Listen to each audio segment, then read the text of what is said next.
So one of the things that we try and do in middle school is sort of try and develop children's patience with literature.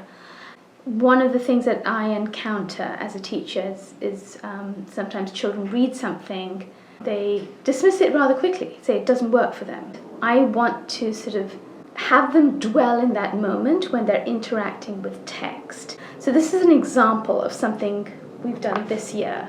As we were reading Stevenson's Jekyll and Hyde, I came across this sort of beautiful little piece of description, and I found it to be sort of quite vivid and really sort of tightly written.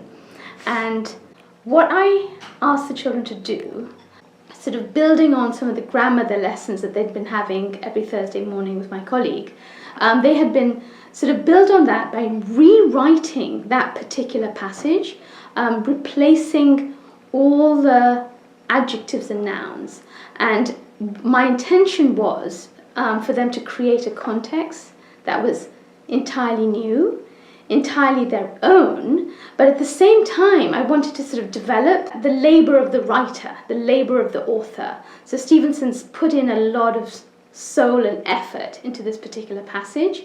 Sort of, in effect, they're sort of going into Stevenson's head to create their own context, and sort of they're imitating his style and sort of perhaps getting more sympathetic to how he worked with language and how he thought through a scene.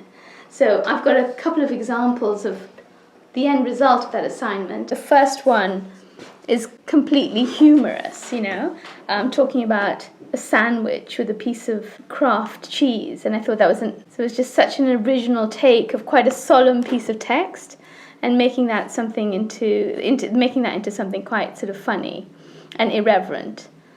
And the other one has a totally different mood. It's quite an elegant piece of writing. Again, this is a student sample, and I do think that by doing exercises of this sort, you sort of become closer to the labour of the writer, and plus you sort of get a nice sound foundation in how to use adjectives and nouns.